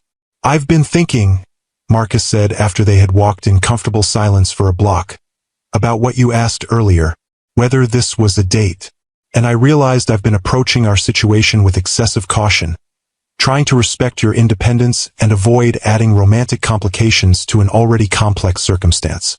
That's considerate, Eliza acknowledged, curious where his thoughts were leading. But perhaps not entirely honest, he continued, surprising her. The truth is, Eliza, I've been drawn to you since long before that night in the office. Your mind, your determination, the way you see connections others miss. These things fascinated me from our first strategic planning session 2 years ago. The admission caught her off guard. In her own narrative of their relationship, physical attraction had momentarily overwhelmed professional boundaries that night 7 months ago, creating an anomaly rather than revealing an underlying pattern. You never indicated any personal interest, she said, thinking back over their interactions before that night. Of course not.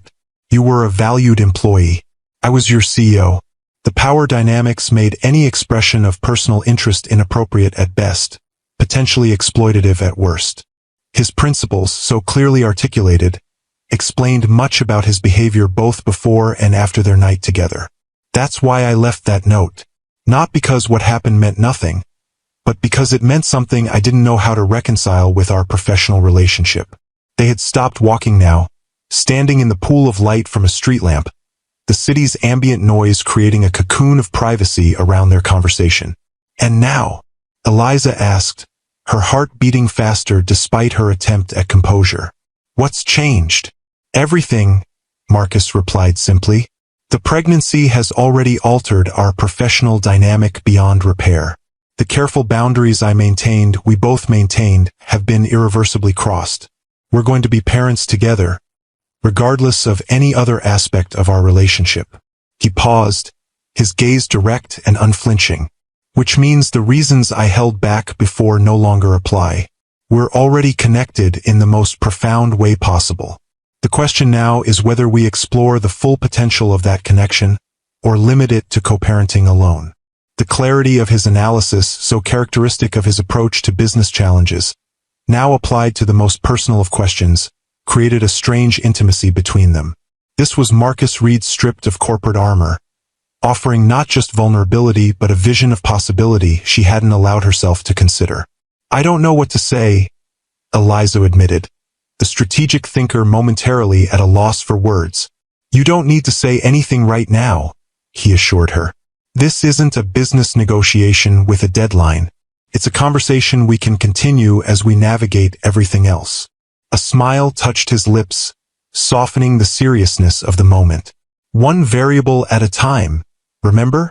The reference to what had become their shared mantra eased the tension, reminding Eliza that whatever happened between them, whether they remained co-parents only or explored a deeper relationship, they had already established a foundation of mutual respect and genuine care. "One variable at a time," she agreed, returning his smile. As they resumed walking, now in the direction of where his car waited to take her home, Eliza felt a curious lightness despite the complexity of their situation.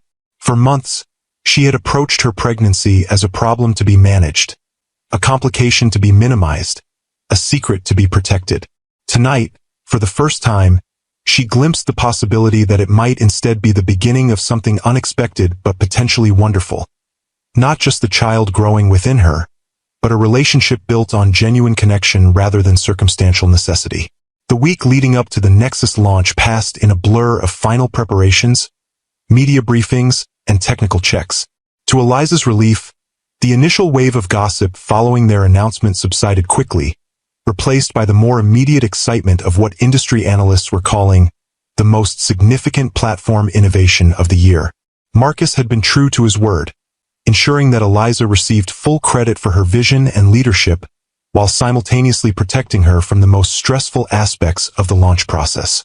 It was a delicate balance, supporting without undermining, shielding without sidelining, and his skillful navigation of it deepened her appreciation for his emotional intelligence, a quality often overlooked in assessments of his business acumen.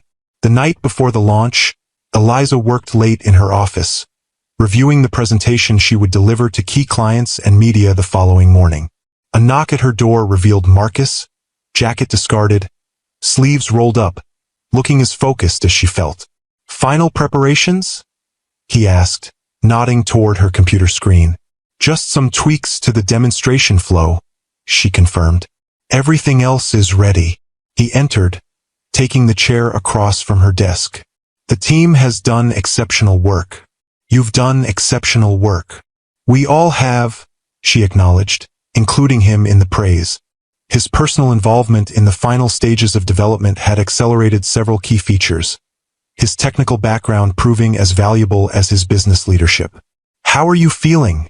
he asked, his gaze dropping briefly to her midsection, where her pregnancy was now unmistakable in the fitted dress she wore. "Surprisingly good," Eliza admitted. "The extra rest has helped, and apparently the second trimester really is easier than the first." "I'm glad." His expression softened with genuine concern. "And you're sure you're up for tomorrow? The full presentation, the media interviews?" "Absolutely," she assured him, touched by his consideration but determined to fulfill her professional role. "This is what I've been working toward for over a year. Wild horses couldn't keep me away." A smile touched his lips. "I never doubted your determination. Just wanted to make sure you know you have support if you need it." The simple assurance that help was available but not imposed, that her judgment was trusted, that her professional moment wouldn't be taken from her, exemplified what Eliza had come to appreciate most about Marcus's approach to their situation. He respected her agency even while offering protection, a balance few men in positions of power managed to achieve. "Thank you," she said simply, "for everything these past few weeks. The way you've handled this, all of it has been," she searched for the right word, "remarkable." "I've just tried to do what's right," he replied, a hint of self-consciousness in his tone. "For you, for our child, for the company." Most people find it difficult to balance even two of those priorities, let alone all three. Marcus was quiet for a moment, considering her observation. "Perhaps because they see them as inherently conflicting," he said finally. "I've come to believe they're more aligned than I once thought. Your well-being, our child's future, pinnacle success. These aren't separate concerns to be traded off against each other. They're interconnected parts of a whole." The philosophical turn reminded Eliza of their conversations during her recovery at his home. Those quiet evenings when the CEO had given way to the man, revealing depths of thought and feeling that his professional persona rarely displayed. That's a significant evolution from the Marcus Reed who wrote "Some equations have no elegant solutions," she observed with a gentle smile. "I'm learning," he acknowledged, returning her smile with one of his own. Slowly, perhaps, but learning nonetheless. The moment of connection between them, intellectual, emotional, rooted in shared experience and growing understanding, felt more intimate than their single night of physical passion had been. This was a different kind of closeness, built day by day through honest conversation and mutual support rather than momentary attraction. "We should both get some rest," Marcus said, breaking the spell as he rose from the chair. "Tomorrow's a big day." "Yes," Eliza agreed, saving her presentation and shutting down her computer. "The biggest." As they walked together toward the elevator, maintaining professional distance yet sharing an awareness that transcended corporate boundaries, Eliza felt a curious sense of completion. Whatever happened tomorrow with the Nexus launch, whatever developed between her and Marcus in the months ahead, whatever challenges parenthood brought to both their lives, they had already achieved something significant. A partnership based on respect, honesty, and genuine care. One variable at a time, they were creating something neither had planned but both now valued. Not an elegant solution, perhaps, but a meaningful one. The Nexus launch exceeded even the most optimistic projections. Industry analysts praised the platform's revolutionary approach to data integration.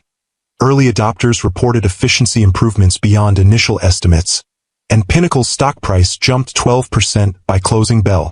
By any metric, it was an unqualified success. For Eliza, however, the most significant moment came not during her flawlessly delivered presentation or the enthusiastic client reception that followed, but in a quiet exchange backstage just before she stepped into the spotlight. "Ready?" Marcus had asked, adjusting his tie in the reflection of a darkened monitor. "Ready," she'd confirmed, smoothing her dress over her visible pregnancy, no longer hidden but incorporated into her professional presence. He turned to her then, his expression serious. "Whatever happens out there, though I have no doubt it will be brilliant, I want you to know something." "What's that?" "That watching you these past months, your strength, your vision, your ability to adapt to circumstances neither of us planned, has changed how I see everything." The uncharacteristic hesitation in his voice had caught her attention, revealing the personal significance of what might otherwise have sounded like professional praise. "You've shown me that control isn't the only path to success, that vulnerability can be a form of strength, that some of life's most meaningful developments can't be strategized or scheduled." The sincerity in his words had touched something deep within her, creating a moment of connection more powerful than any they had shared before. This wasn't just her CEO acknowledging her professional contribution, or even the father of her child offering personal support. This was a man of extraordinary achievement and self-discipline acknowledging that she had changed him, had opened pathways of thought and feeling he hadn't previously explored. "Thank you," she'd said simply, words inadequate to express the complex emotions his acknowledgement evoked. Then, in a gesture that bridged their professional partnership and personal connection, he'd offered his hand to lead her onto the stage, not taking over, not diminishing her moment, but standing beside her as they presented their shared vision to the world. Now, hours later, as the launch celebration wound down in Pinnacle's expansive lobby, Eliza found herself watching Marcus from across the room. He moved easily among investors and media representatives, his natural charisma enhanced by the day's success, yet she noticed how frequently his gaze sought her out, checking that she wasn't overextending herself, silently communicating shared triumph across the crowded space. "You two have developed quite the connection," Vivian observed, appearing at Eliza's side with a glass of sparkling water. "And I don't just mean the obvious." She nodded toward Eliza's pregnancy, now a known and accepted fact among the Pinnacle community. "It's complicated," Eliza replied, the standard response she'd given to similar observations over the past weeks. "Is it, though?" Vivian challenged gently. "From where I'm standing, it looks surprisingly straightforward. Two brilliant people who respect each other's minds, who are having a child together, who clearly enjoy each other's company. The only complication I see is your mutual reluctance to acknowledge what's developing between you. The directness of her friend's assessment caught Eliza off guard. Was it that obvious to outside observers? The gradual shift from professional collaboration to personal connection, from circumstantial co-parents to potential partners? We're taking things slowly, she said finally, acknowledging the underlying truth of Vivian's observation. One variable at a time. Vivian smiled at the phrase she'd heard Eliza use before. Well, from a statistical perspective, I'd say the variables are trending in a clear direction. Before Eliza could respond, Marcus approached, his expression warm as he joined their conversation. The board is ecstatic, he reported. Whitfield just called Nexus the most significant platform innovation since cloud computing. High praise from a man who usually communicates in grunts and frowns, Vivian commented with a grin. Well-deserved praise, Marcus corrected, his gaze fixed on Eliza with unmistakable admiration. This is your vision realized. Our vision, she amended, acknowledging his contributions to the final product. The team's vision. And on that collaborative note, I'll leave you two to your mutual admiration society, Vivian said with a knowing smile, slipping away to join another group of colleagues. Left alone in their small pocket of relative privacy amid the celebration, Eliza and Marcus shared a moment of quiet satisfaction. Not just in the day's professional success, but in the personal journey that had brought them to this point. How are you feeling? Marcus asked, his concern genuine. It's been a long day. Tired but exhilarated, Eliza admitted, and ready to sit down somewhere quiet for a while. Understanding immediately, Marcus guided her toward a secluded seating area near the building's impressive atrium, shielded from the main celebration by a living wall of tropical plants. As they settled onto a comfortable bench, the sounds of the party muted by distance and vegetation, Eliza felt the day's tension begin to ease from her shoulders. You were magnificent today, Marcus said quietly. Every aspect of your presentation, your handling of the technical questions, your media interviews, flawless. Thank you. She accepted the praise without deflection, having learned through their evolving relationship that diminishing her achievements didn't serve either of them. It felt good to see everything come together after so many months of work. And to do it on your terms, he added perceptively, as a visionary leader who happens to be pregnant, rather than as a pregnant woman who happens to work in tech. The distinction was precisely what she had feared losing when her condition became known. Her professional identity subsumed by her biological reality. That it hadn't happened, that she had maintained her standing and authority throughout the launch process, owed much to Marcus's unwavering support and public acknowledgement of her leadership. I couldn't have done it without you, she acknowledged, meeting his gaze directly. Not just the technical aspects, but the personal navigation. The way you've helped reshape the narrative around our situation. You give me too much credit, he demurred. You would have found a way regardless. You're nothing if not resourceful. Perhaps, she conceded with a small smile, but it would have been a much harder path alone. The simple acknowledgement that his presence in her life had made a positive difference, that his support had mattered, seemed to touch something deep within Marcus. For a man accustomed to being valued primarily for his business acumen or financial resources, recognition of his personal impact carried different weight. I've been thinking, he said after a moment, his tone shifting to something more tentative than his usual decisive manner, about what happens next. For us. The question had been hovering between them since their dinner in Tribeca, acknowledged but not fully explored amid the final preparations for the Nexus launch. Now, with that milestone successfully behind them, the space for personal considerations had expanded. What are you thinking? Eliza asked, curious about his perspective. Marcus was quiet for a moment, organizing his thoughts with characteristic thoroughness. I'm thinking that we've established a foundation of mutual respect and genuine care, that we work well together, both professionally and in addressing personal challenges, that we share fundamental values about integrity, excellence, and responsibility. He paused, then continued with careful honesty. And I'm thinking that I'd like to explore whether these elements might support something beyond co-parenting. A relationship that encompasses all aspects of connection, not just our shared responsibility for our child. The directness of his proposition, framed not in emotional terms but in the logical assessment of compatible qualities, was quintessentially Marcus. Yet beneath the analytical approach, Eliza sensed genuine feeling, hope, vulnerability, the willingness to risk rejection for the possibility of something meaningful. "Are you asking me on a date, Marcus Reed?" she asked, a smile softening the question. "I believe I'm suggesting a series of dates," he clarified, returning her smile with one of his own. "A methodical exploration of our compatibility in contexts beyond professional collaboration and impending parenthood." "Methodical exploration," she repeated, amused by his characteristic approach. "That sounds very scientific." "I prefer thorough," he countered, a hint of defensiveness in his tone. "Some matters deserve careful consideration rather than impulsive action." The subtle reference to their night together 7 months ago, the impulsive connection that had created their current circumstance, hung between them, acknowledged but not regretted.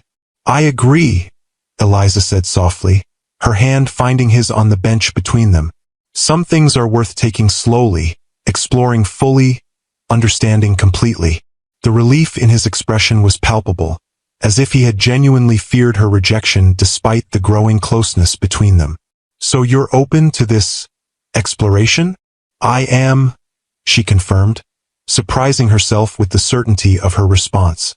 "One variable at a time." His fingers interlaced with hers, the simple contact conveying more than words could express. "One variable at a time," he agreed. As they sat together in their quiet corner of the celebration, hands linked in tacit acknowledgement of the path they had chosen to explore, Eliza felt a sense of rightness that transcended logical analysis. Their journey had begun with an unexpected night of connection, continued through months of separation and secrecy, evolved through crisis and revelation, and now opened toward possibilities neither had anticipated when those 2 pink lines had appeared on the pregnancy test. Not an elegant solution, perhaps, but a profoundly human one, messy, unplanned, challenging, and potentially more meaningful than any carefully structured life plan could have provided. In the months that followed, Eliza and Marcus navigated their evolving relationship with the same thoughtful intentionality they brought to their professional collaboration. Weekend dates became regular dinners, which gradually transitioned to shared evenings at his home or hers. Conversations about work and the baby expanded to include dreams, fears, childhood memories, and future hopes. Physical intimacy returned, now deepened by emotional connection and mutual understanding. By the time their daughter arrived, Sophia Grace Reed, 7 pounds 4 ounces, with her father's gray eyes and her mother's determined chin, they had established not just a functional co-parenting arrangement but a genuine partnership built on respect, trust, and growing love. Standing in the hospital room, watching Marcus hold their newborn with a mixture of terror and wonder on his usually composed face, Eliza felt the final pieces of their unexpected journey fall into place. This man, who had once seemed the embodiment of controlled success, now surrendered completely to the tiny being in his arms, his vulnerability as beautiful as his strength had always been. "She's perfect," he whispered, looking up at Eliza with eyes suspiciously bright. "Absolutely perfect." "She is," Eliza agreed, her own heart so full it seemed impossible to contain the emotion. "Our most elegant solution." Understanding immediately, Marcus smiled at the reference to his long-ago note.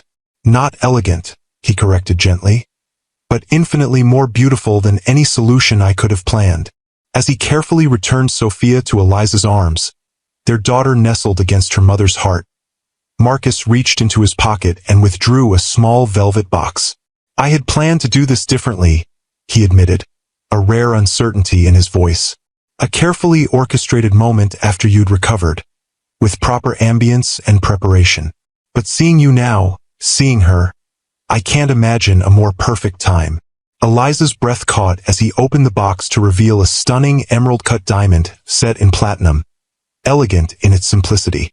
"I've learned many things from you, Eliza Morgan," Marcus said, his voice steady despite the emotion evident in his eyes. That the most meaningful developments can't be scheduled or controlled. That vulnerability is not weakness but courage. That sometimes the most beautiful outcomes arise from the most unexpected beginnings. He took her free hand, his gaze never leaving hers. I've learned that life's greatest joys often come disguised as complications, and that some equations don't need elegant solutions. They just need love, patience, and commitment. Tears filled Eliza's eyes as she understood where his words were leading. I love you, he continued simply, not just as the mother of our child, but as the woman who challenged my assumptions, who showed me a different way to see the world, who made me want to be better than I was. I want to build a life with you, messy, unpredictable, and infinitely more meaningful than the controlled existence I once valued. With Sophia sleeping peacefully against her chest, Eliza felt the culmination of their extraordinary journey, from colleagues to unexpected parents to partners in the truest sense. Will you marry me, Eliza? Marcus asked, the question direct and unembellished, just like the man himself. Yes, she answered without hesitation, her heart too full for elaborate responses.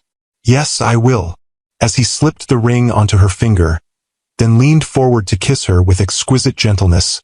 Eliza marveled at the path that had brought them here. From that night of unexpected connection, through months of secrecy and fear, through collapse and revelation, through professional triumph and personal growth, each step, each challenge, each moment of vulnerability had led to this perfect culmination. They were married 6 months later in an intimate ceremony in the garden of what was now their shared home. Sophia, dressed in a tiny white dress that matched her mother's elegant gown, was the guest of honor, passed between adoring grandparents while her parents exchanged vows beneath an arch of white roses. I take you not as the completion of my life, Marcus promised, his voice steady and sure, but as the partner who makes me more than I could ever be alone. I promise to value your independence as much as your presence, to support your dreams as fervently as my own, to build with you a family where strength and vulnerability are equally honored. I take you not as the solution to an equation, Eliza responded, her eyes bright with unshed tears, but as the variable that transformed every calculation. I promise to embrace the unpredictability of our journey, to trust in our shared resilience, to remember always that the most beautiful outcomes often arise from the most unexpected beginnings. As they sealed their vows with a kiss, their daughter cooing happily in her grandmother's arms, the gathered guests, family, friends, and yes, even the Pinnacle board members, witnessed the culmination of a love story unlike any other. Not a fairy tale of love at first sight, but a more complex, more human narrative of two people finding their way to each other through challenge and growth, through professional respect and personal revelation. 1 year later, as Eliza and Marcus celebrated Sophia's 2nd birthday and awaited the arrival of their 2nd child, they often reflected on the extraordinary journey that had brought them together.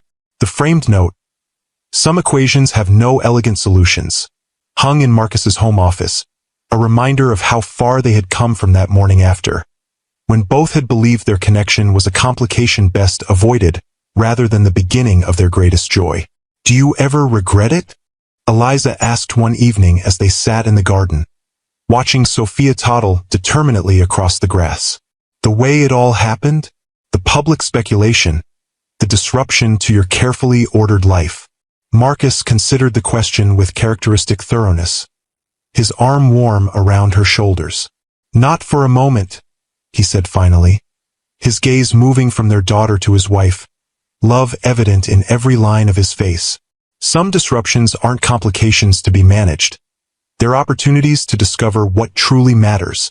As Sophia reached them, arms outstretched in triumph at her successful journey across the lawn, both parents reached for her simultaneously, their hands meeting in the shared joy of supporting their daughter's first steps.